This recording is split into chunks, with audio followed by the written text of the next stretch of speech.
에베소서 6장 18절 한 절만 말씀을 같이 함께 보도록 하겠습니다. 에베소서 6장 18절 찾으셨으면 다 같이 한 목소리로 읽겠습니다. 시작. 모든 기도와 간구를 하되 항상 성령 안에서 기도하고 이를 위하여 깨어 구하기를 항상 힘쓰며 여러 성도를 위하여 구하라. 아멘. 말씀에서 제가 기도하겠습니다. 하나님 감사합니다. 지금 이 코로나 때문에 어려운 상황 가운데서도 우리를 이 자리에 불러주시고 우리를 이곳에서 안전하게 지켜주시고 우리 하나님의 말씀으로 함께 교제할 수 있게 허락하신 주님을 찬양합니다. 하나님 오늘 우리에게 주신 이 말씀 통해서 우리에게 또 깊은 깨달음과 우리의 삶의 변화를 일으킬 수 있는 귀한 시간 될 수 있도록 성령 하나님 친히 말씀해 주시옵소서. 모든 것 주님께 맡겨드리며 예수님 이름으로 기도했습니다. 아멘. 네, 지난번에 저는 메시지 시간에 제가 이 에베소서 그 앞부분 우리 하나님의 전신갑주로 잘 알려져 있는 그 본문 말씀을 가지고 상시 전투 준비 태세 완비라고 하는 제목으로 말씀을 나눴습니다. 소위 이 전신갑주라는 이 용어는 그냥 군사 장비 물자를 말하는 건데 머리끝부터 발끝까지 그 각각 하나하나가 가지고 있는 어떤 의미들을 가지고 나눴고요. 오늘은 제가 지금 에베소서를 나누고 있은 지 23번째 되는 시간인데 오늘 기도에 대해서 여러분들과 함께 말씀을 좀 나누려고 합니다. 지난번에 제가 그 말씀을 제가 메시지를 녹음을 해서 SNS에 이렇게 나누고 있는데 그 말씀의 제목이 상시 전투 준비 태세 완비였어요. 그걸 보고 예전에 제가 군대 제대 후에 저랑 같이 제가 모셨던 제가 ING 생명이라는 곳에 첫 직장으로 입사를 했는데 저희 부지점장이셨던 제 학사장교 5년 선배님이 계셔요. 그분이 그걸 보고 지금은 ING에서 지점장 생활도 오래 하고 돈도 많이 벌고 이래가지고 지금 성수동 이마트에서 공차 그거 하고 계신데 그분이 제가 이거 하는 거를 보고 그 상시 전투 준비 태세라는 말이 군인 출신자로서는 딱 눈에 띄는 용어잖아요. 이제 거기다 이렇게 딱 관심을 댓글을 표해 주시더라고요. 그리고 나서 그렇게 가끔씩 소통하고 지내는데 또 나중에 최근에 저희 지금 이런 코로나 시국 가운데 우리가 모일 수가 없어서 온라인으로 이런 또 모임을 하고 있다라는 거에 글을 또 보고 거기다 또 이렇게 관심을 표해 주셨어요. 그래서 제가 칭찬 너무 감사합니다. 근데 저는 형님과 형님 식구들 모두가 예수님을 영접하는 그날이 오기만을 손꼽아 기다리며 기도하고 있습니다. 이렇게 댓글을 제가 달았거든요. 그때 그 밑에다가 뭐라고 했냐면 고마워. 난 아직도 민속신앙, 토속신앙의 바탕을 둔 유불도여. 유불도가 뭐지? 제가 봤더니 유교, 불교, 도교를 합친 말이라고 하네요. 이분이 그 성수동 이마트 그렇게 돈 많이 버는 양반이 왜 거기서 이렇게 조그마한 그거 고생을 하시나 봤더니 동국대학교 대학원에서 박사과정으로 동양철학을 전공하시고 성수동 이마트 문화센터에서 그런 동양철학에 대한 그 문화센터 강의도 하고 막 이렇게 사시는 거예요. 내가 마음이 너무 아프죠. 그래서 아무튼 그냥 기도하고 있다 막 이러면서 하는데 제가 바라기는 제가 이렇게 올리는 묵상 나눔 글이라든지 이런 메시지들을 좀 들으면서 주님 영접하는 그날이 오게 됐으면 좋겠고 오늘도 이 메시지를 들으실 수 있으면 참 좋겠다 하는 생각을 좀 해보게 되었습니다.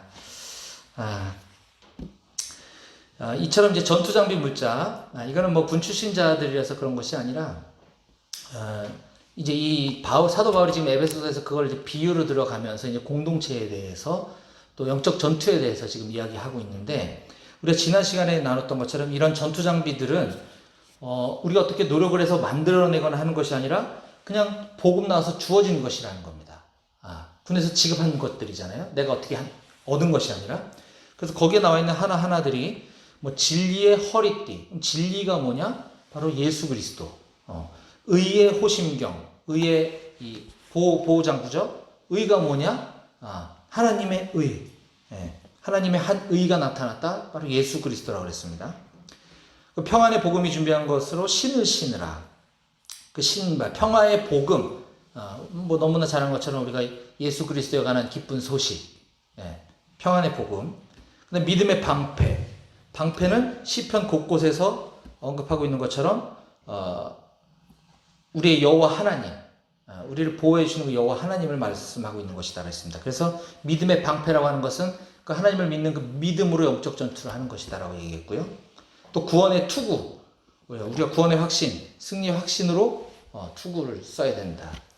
또 성령의 검은 하나님의 말씀, 이렇게 나누면서 이 모든 것들이 어쨌든 예수 그리스도, 하나님, 복음 이런 것들로 연결되어 있고, 그것은 우리에게 주어진 것이고, 우리는 내가 돈 주고 산 게 아니라 그냥 보고 받은 것 뿐이다. 이렇게 나눴습니다. 자, 이처럼 전투 장비 물자들이 그렇게 연결되어 있는데, 이제 그런 장비들을 갖추고 나면 우리가 해야 될 것이 무엇이냐? 그게 이제 오늘 본문 말씀하고 연결이 되는데, 바로 기도다라고 하는 것입니다. 그래서 저는 오늘 말씀의 제목을 영적 전쟁의 승리 비결은 기도와 간구입니다 라고 했습니다. 우리 함께 따라 읽어볼까요? 영적 전쟁의 승리 비결은 기도와 간구입니다. 네, 그래서 오늘 본문 우리가 한 절 봤지만 6장 18절은 이렇게 시작을 하죠. 모든 기도와 간구를 하되. 예, 우리에게 거저 주어진 것들 그냥 받았을 뿐이고, 우리가 해야 될 것은 모든 기도와 간구라 그랬습니다. 예, 우리가 해야 될 유일한 것이 바로 기도라는 건데, 자, 이런 전투 장비 물자들이 만약 어린 아이들, 소년들에게 주어졌다고 한다면 그거는 무용지물에 불과합니다. 실제로 우리가 잘 아는 것처럼 소년 다윗이 골리앗과의 전투에 나간 형들에게 도시락 갖다 주러 갔다가 하나님을 모욕하는 얘기를 듣고 열받아가지고 내가 가서 쟤를 잡겠습니다라고 하니까, 안 그래도 골리앗 때문에 골칫거리였던 이스라엘의 왕 사울이 내가 가지고 있는 최신 장비, 전투 장비, 최신형 장비를 너한테 줄 테니까 네가 입고서 나가서 싸워라. 그런 장면이 나옵니다. 사무엘상 17장 38절 39절인데요. 이에 사울이 자기 군복을 다윗에게 입히고 노투구를 그의 머리에 씌우고 또 그에게 갑옷을 입히매 다윗이 칼을 군복 위에 차고는 익숙하지 못함으로 시험적으로 걸어보다가 사울에게 말하되 익숙하지 못하니 이것을 입고 가지 못하겠나이다 하고 라고 기록하고 있습니다.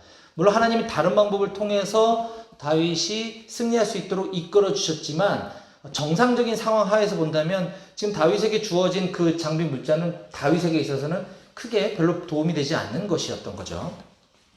그랬던 다윗이 이제 점점 장성해 가면서 이제 입지가 견고해지다 보니까 사울 왕이 위기의식을 느끼고 다윗을 죽이려고 하죠.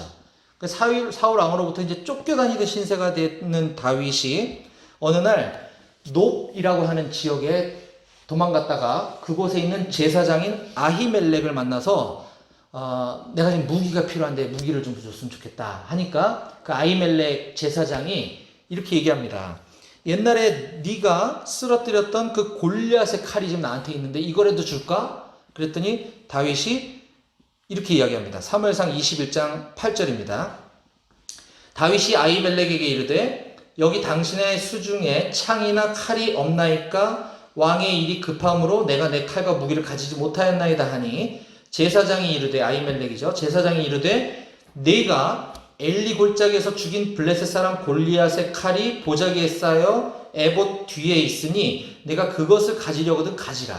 여기는 그것밖에 다른 것이 없느니라 하는지라. 그랬더니 다윗이 이르되 그 같은 것이 또 없나니 내게 주소서 하더라. 이처럼 처음에는 그 받아봤자 그런 거 쓸모 하나도 없었던 다윗이었는데 어느덧 그 거의 골리앗 휘둘렀던 그 칼이 다윗이 이제 마음껏 휘두를 수 있을 정도가 되었다라고 하는 것이죠. 이처럼 같은 것도 어느 때 주어지느냐, 내가 어떤 상태에서 주어졌을 때 그것이 나에게 유용한 것이냐라고 하는 것을 우리는 다윗을 통해서 알 수 있었던 것 같습니다. 그래서 우리에게 가장 필요한 것이 바로 기도라고 지금 오늘 본문이 얘기해주고 있는데요. 지금 에베소 6장 18절 우리가 읽었던 것과 달리 원래 헬라어 원어 성경에는 그 첫 시작을 디아라고 하는 전치사로 시작을 합니다. 그 디아라고 하는 단어는 무엇을 통하여라고 하는 뜻인데 영어로 하면 through라고 할 수 있겠죠. 이 모든 것들이 이 기도와 간구를 통하여서 그것이 가능하다. 전투 장비 물자 이런 거 다 좋지만 다 필요하지만 결국은 기도와 간구를 통하여서만 그것이 가능하다라고 원어에서는 그렇게 표현해주고 있습니다. 자, 그러고 나서 기도와 간구라고 지금 이야기했는데 그냥 기도가 뭐고 간구가 뭔지 우리는 어렴풋이 압니다. 뭐 비슷하지만 약간 다르지. 근데 그냥 기도만 하라고 하든지 그냥 간구만 하라고 해도 문맥상 다 알아들을 수 있는데 굳이 왜 같은 비슷한 말을 기도와 간구라는 말로 연속해서 표현하고 있을까요?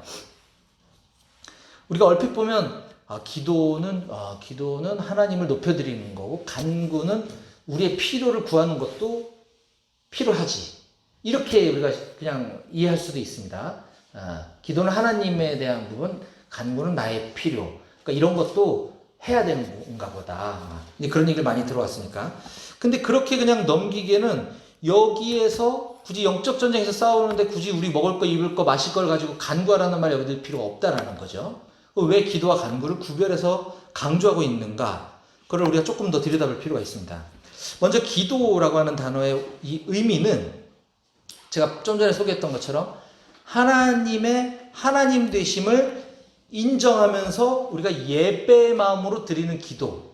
그러니까 하나님은 전지전능하십니다. 하나님은 능치 못하실 일이 없으시고 하나님은 완전하시고 하나님은 아름다우시고 하나님은 사랑이시고 하나님의 하나님 되심 자체를 그냥 인정하며 높여드리는 예배적 기도. 이거를 기도, 프로시케라고 하는 단어를 지금 사용하고 있고요. 거기에 뒤에서 나오는 간구는 우리가 아는 것처럼 어떤 요청, 바램, 뭐 이런 의미일 수도 있지만 청원, 간청 이런 의미일 수도 있지만 이 데시스라고 하는다는데 아까 여기에 뜬금없이 그런 게 들어올 이유가 없다라는 겁니다. 이 간구, 간청에도 여러 가지가 있겠지만 여기서 쓰인 이 데시스라고 하는 의미는 하나님의 백성이 전능하신 하나님께 하나님의 백성이 전능하신 하나님께 필요한 것을 얻기 위해서 간구하는 기도를 의미할 때 이 데시스라고 하는 단어를 씁니다. 다시 단순히 우리의 그냥 필요, 내가 지금 돈이 떨어졌는데 돈 좀 주세요 이런 간구 정도가 아니라 하나님의 그 전능하신 그 하나님의 자녀된 나로서 그 하나님의 자녀, 하나님의 군사, 하나님의 제자로 살아가는 데 있어 필요한 것을 요청하는 것. 네, 이해되시죠? 그냥 내가 아무나 그냥 개나 소나 그냥 먹고 살기 불편해서 주세요가 아니고 전능하신 하나님의 자녀로서 전능하신 만군의 여호와의 군사로서 그 역할을 수행하는 데 있어서 필요한 것을 구하는 것. 이게 데시스라고 하는 겁니다. 그래서 그 간구와 기도가 필요하다라는 겁니다. 그래서 우리가 이 영적 전투, 우리가 지금 살고 있는 이 삶의 현장은 내가 지금 아무리 믿음의 상태가 좋고 내가 지금 신앙생활을 아무리 잘하고 있어도 우리는 영적 전쟁이 끝난 게 아니잖아요. 우리 주님 오실 때까지 계속 우리의 전쟁은 지속되고 있는 것입니다. 이 영적 전쟁 가운데 가장 중요한 것은 바로 하나님의 하나님 되심 자체를 높여드리는 예배적 기도와 내가 그 영적 전쟁을 수행함에 있어서 하나님의 군대를 승리를 이끌기 위해 필요한 것을 간구하는 기도, 이것을 드려야 된다는 것이죠. 이 두 가지가 매우 필요하다는 것을 지금 바울이 가르쳐주고 있습니다. 자, 그러면서 우리가 오늘 이 18절 한 절에서 우리가 또 중요하게 깨달아야 될 원리 중에 하나는 이런 기도와 간구, 제가 지금 설명드린 이 기도와 간구를 항상 성령 안에서 해야 된다라고 지금 이야기해 주고 있습니다. 옛날 개역 한글 성경에는 무시로라고 하는 표현을 쓰고 있죠. 근데 개역 개정에서는 이제 항상이라고 하는데 무시로 이게 그 뜻인가 그럼? 맞나요? 갑자기 궁금해네. 그 의미가 그 의미인가요? 죄송합니다. 쓸데없는 소리 했네. 갑자기 생각이 나가지고. 하여튼 무시로가 항상인데 항상 이 기도와 간구를 항상 성령 안에서 이렇게 하라고 그랬습니다. 자, 근데 항상 무시로 하라는 뜻은 모든 시간과 모든 기회 안에서 하라라는 의미입니다. 모든 시간과 모든 기회 안에서 그런 간구와 예배적 기도를 드려야 된다는 뜻이고, 또 성령 안에서라고 하는 것은 우리가 기도할 때, 흔히 기도할 때 무의식 중에 그런 것들을 많이 경험하게 되는데 머릿속으로 하나님께 드려야 될 기도의 문장들을 막 구성을 하죠. 적절한 단어들을 찾아내고 문맥을 연결해서 하다가 말이 꼬이면 다시 정리정돈하고 이렇게 해서 막 옆 사람이 들을까 말까 또 옆에 사람이 하는 것도 본의 아니게 들려가면서 또 그럴까봐 더 문장을 깔끔하게 만들려고 노력하고 이렇게 애써서 드리는 기도가 아니라 그냥 성령님의 도우심으로 그냥 성령님의 인도하심 따라 드려지는 기도가 필요하다는 거죠. 이 모든 기도와 간구는 무시로 성령 항상 그렇게 해야 되는데 바로 성령 안에서 드려야 된다라고 하는 것입니다. 흔히들 그리스도인들이 기도만 하면 다냐? 이런 얘기들을 종종 듣습니다. 기도만 하면 다냐? 행동을 해야지. 네. 좀 당연합니다. 저도 동의합니다. 기도만 하면 되는 게 아니라 우리는 공부도 해야 되고 일도 열심히 해야 되고 뭐 다 해야 됩니다. 근데 그걸 하지 말자는 게 아니라 그 말의 뉘앙스를 우리가 잘 생각해 볼 필요가 있는데 반대로 어떤 정치적인 이슈들이 있을 때 특히 요즘 같은 상황에 그런 얘기들이 많이 나오거든요. 그리스도인들이 기도만 하면 다냐? 행동을 해야 된다. 이제 그런 얘기를 많이 합니다. 근데 저는 과연 그럴 만큼 충분히 기도했는가? 이걸 성령님한테 물어봐야 된다고 생각합니다. 나의 스스로. 행동 필요하죠. 근데 과연 그만큼 충분히 기도했는가? 그 다음에 성령님의 인도하심 따라 그 행동을 하고 있는가? 이거는 반드시 살펴볼 필요가 있다. 그렇지 못하기 때문에 오히려 남에게 피해를 주고 남에게 불편함을 끼치고 복음의 진보를 가로막는 것들을 우리 너무나 많이 보게 되는 거죠. 그래서 기도할 때 모두가 다 기도한다고 이야기하지만 과연 내가 성령 안에서 기도했는가? 충분히 기도했는가? 이런 부분들 우리 좀 우리가 생각해 볼 필요가 있습니다. 우리가 많이 보았던 영상 중에 뭐 선교사님께서 예수면 다냐? 다다! 했던 것처럼 기도하면 다냐? 전 다라고 생각하는 겁니다. 충분히 기도하지 않았다, 나는 아직. 그러면 더 기도해야 된다. 성령님께서 아직 내 기도에 응답해 주시지 않았을 때는 행동하지 않는 것, 이것도 우리가 좀 중요하다고 생각합니다. 그래서 성령 안에서 하는 기도는 내 생각과 내 머리에서 하는 기도하고는 전혀 차원이 다르다는 것이죠. 내 생각으로 시작한, 내 필요에 의해서 시작한 기도가 많은 분들이 경험하셨을 거라고 생각하는데 성령 안에서 하는 기도로 바뀌게 될 때 내 의지와 상관없는 기도를 하게 되는 것들을 많이 경험하게 되고 그때 하나님 품 안에 있는 그 참된 평안과 정말 하나님의 살아계심과 이런 것들을 경험하게 되거든요. 저는 우리 모든 순장님들이 그런 기도를 경험하고 그런 기도의 생활을 하기를 간절히 소망합니다. 네. 자, 그러기 위해서 우리가 먼저 첫 번째 제가 좀 했으면 하는 바람 중에 하나는 나의 기도 제목을 한번 좀 살펴봤으면 좋겠어요. 내 기도 제목. 내 기도 제목은 과연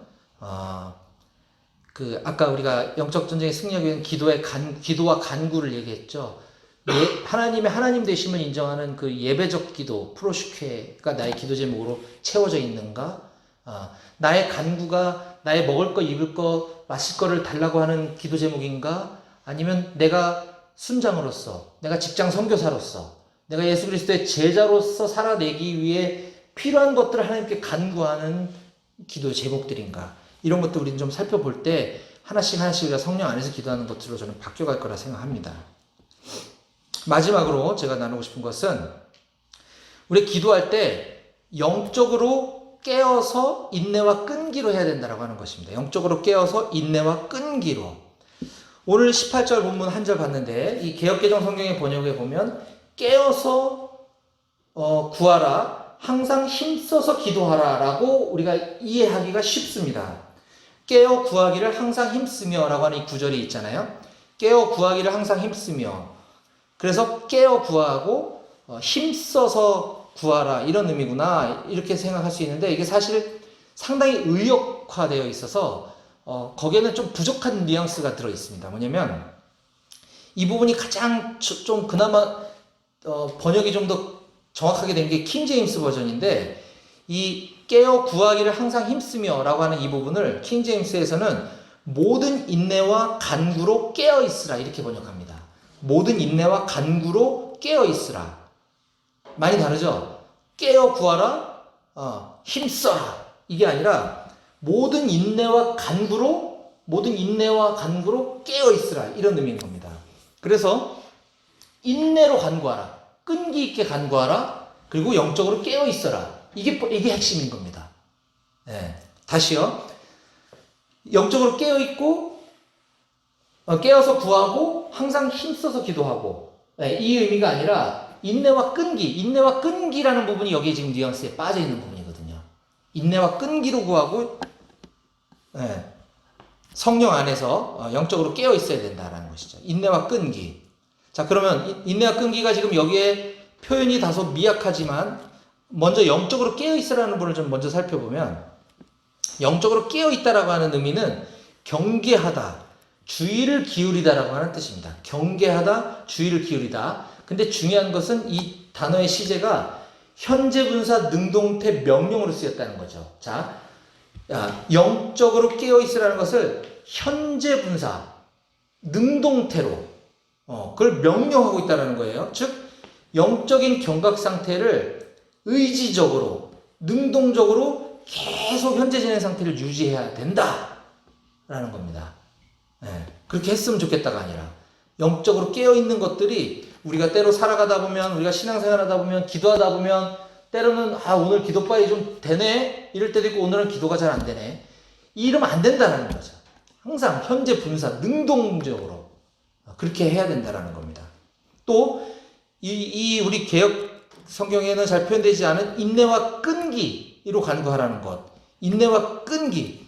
우리의 간구의 기도가 이게 비록 내가 원하는 필요가 아닐지라도 내가 직장 선교사로서 하나님 날 부르셨는데 내 직장 안에서 내가 섬길 수 있는 한 영혼 좀 달라고 내가 그렇게 기도하는데 왜 안 주시는 겁니까, 주님? 끈기와 인내로 기도를 하라는 겁니다. 끈기와 인내로. 예수님께서도 누가복음에서 이와 같은 비유를 이렇게 얘기하고 계시죠. 누가복음 18장 1절인데요. 예수께서 그들에게 항상 기도하고 낙심하지 말아야 할 것을 비유로 말씀하여 인내와 끈기, 포기하지 않는 기도. 지금 저희 양재 모임의 모든 지체들은 지금 코로나19 전염병 극복을 구하는 기도문을 가지고 이 요일별로 순을 편성해서 한 끼씩 일주일에 한 끼씩 금식하며 기도하고 있습니다. 지난 3월 9일부터 시작해서 지금까지 한 달이 넘었는데 아직도 응답을 안 해주고 계세요. 매일 우리 14개 순이거든요. 저희 양재 모임이. 그러니까 2개 순이 월요일, 2개 순이 화요일 이렇게 하는데 그러면 매일 아침에 우리 자매 부대표님 은정자매님이 월요 순장 단톡방에다가 오늘은 김용식 순과 이경훈 순님이 금식할 차례입니다. 그러면 이제 월요 순장님이 순원들에게 이제 뿌려주는 거죠. 그렇게 해서 이제 내가 아침을 할지 점심을 할지 저녁을 할지 정해서 이제 기도를 하는 건데 제가 사실은 비전반을 맡고 있는데 비전반은 이제 저 혼자잖아요. 그러니까 이걸 받아서 누구한테 전달하는 게 아니라 그냥 아침에 딱 눈 뜨자마자 보고 오늘 나구나 이렇게 하고서 있는데 부끄러운 얘기지만 사실 제가 이번 주 화요일이었는데 아침에 분명히 보아서 알았고 안 봐도 당연히 알고 있었는데 까먹었어요. 하루 종일. 밤에 생각난 거야. 밤에. 나 오늘 금식이었는데 이게 지금 영적으로 깨어있는 상태를 계속 현재 분사 진행적으로 하고 있지 못한 거죠. 제가. 핑계지만 지난주까지 제가 계속 사무실로 이제 출퇴근하면서 내근 업무만 하면서 이 코로나 때문에 돌아다니지 마라. 잘못하면 슈퍼 감염자가 될 수 있으니까 이 사무실 내근해라 하다가 이제 이번 주부터 조심해서 이제 다녀라 이렇게 바뀌었거든요. 그러니까 거의 한 달 반 만에 다시 외근으로 복귀하니까 막 가야 될 때 너무 많고 뭐 챙겨야 될 거 신경 써야 될 게 너무 많은 거예요. 핑계입니다. 핑계. 말이 안 되는 핑계입니다. 근데 놓쳤어요. 그래가지고 너무너무나 하나님께 죄송하고 우리 공동체 지체들한테 너무 죄송하고 뭐 나 때문에 이 코로나가 안 끝나는 것 같고 그래서 안 되겠다. 내가 이번 주는 주말까지 내가 얼차례를 스스로 받아야겠다. 수요일부터 지금 계속 한 끼 금식을 하려고 지금 하고 있습니다. 이게 뭐 율법적인 행위가 중요하다는 것이 아니라 기도가 그만큼 중요하다는 거죠. 제가 대표 순장임에도 불구하고 이렇게 부족하고 형편없는데 우리 다른 분들은 잘하고 계실 거라고 생각을 하고 그럼에도 불구하고 한 달이 넘도록 이게 달라지고 있지 않다 그래서 우리의 기도가 매너리즘에 빠지거나 우리가 낙심하거나 그러지 않았으면 좋겠다 하고 생각이 듭니다. 오늘 끝으로 제가 저희 양재 모임의 기도문을 가지고 우리가 지금 이 어려운 상황 가운데서도 이 사회적 거리두기 우리가 준수하면서 이렇게 어렵게 모임을 갖고 있는데, 우리가 오늘 이 시간에 우리 다 같이 눈을 감고 그 기도문을 제가 한 문장씩 읽을 때 마음속으로 한 문장씩 제가 기도할 때 소리내어 아멘으로 화답해 주시고, 이걸로 오늘 마무리 기도를 마치도록 하겠습니다. 코로나19 전염병 극복을 구하는 BBB 양재 모임 기도문입니다. 지존자의 은밀한 곳에 제가 먼저 시편 91편 1절에서 6절 말씀을 읽겠습니다. 지존자의 은밀한 곳에 거주하며 전능자의 그늘 아래에 사는 자여, 나는 여호와를 향하여 말하기를 그는 나의 피난처요 나의 요새요 내가 의뢰하는 하나님이라 하리니, 이는 그가 너를 새 사냥꾼의 올무에서와 심한 전염병에서 건지실 것이미로다. 그가 너를 그의 깃으로 덮으시리니 내가 그의 날개 아래에 피하리로다. 그의 진실함은 방패와 손방패가 되시나니, 너는 밤에 찾아오는 공포와 낮에 날아드는 화살과 어두울 때 퍼지는 전염병과 밝을 때 닥쳐오는 재앙을 두려워하지 아니하리로다. 아멘. 전염병을 통해 교훈하시는 하나님의 마음을 깨닫고 하나님의 사랑을 경험할 수 있게 하여 주소서. 아멘.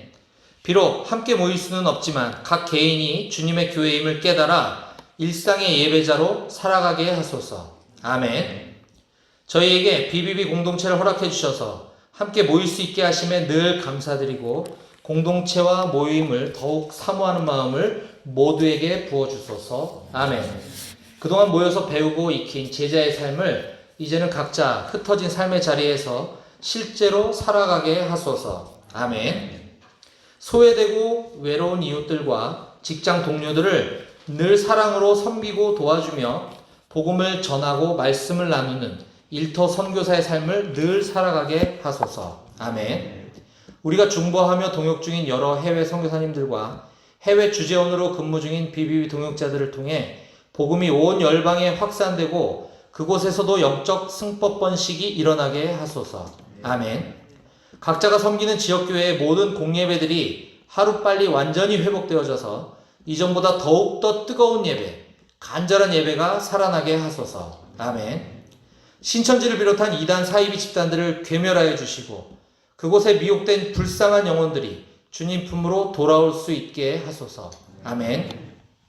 북한과 중국, 베트남 등의 공산 정권과 이란과 터키 등의 이슬람 정권을 무너지게 하셔서 온 열방이 자유롭게 주님을 예배할 수 있게 하여 주소서. 아멘. 우리 양재 모임과 예수 그리스도의 보혈로 한 형제된 중국 지체들과 이란 지체들이 자유롭게 서로 왕래하며 마음껏 주님을 예배하고 교제할 수 있게 하소서. 아멘. 이 땅의 모든 정치인들이 주님을 믿어 구원받게 하여 주시고 전능하신 하나님을 경외하는 신정정치를 할 수 있게 하여 주소서. 아멘. 모든 의료진들이 코로나19 전염병 검사와 치료를 통해 살아계신 하나님을 경험할 수 있게 하소서. 아멘. 모든 확진자들이 완치되게 하여 주시고 백신과 치료제가 속히 개발될 수 있게 허락하여 주소서. 아멘. 코로나19 이후에 다시는 죄의 자리로 돌아가지 않고 일평생 주님만 의지하며 바라보게 하소서. 아멘. 이 모든 말씀을 우리 주 예수 그리스도의 이름으로 기도합니다. 아멘.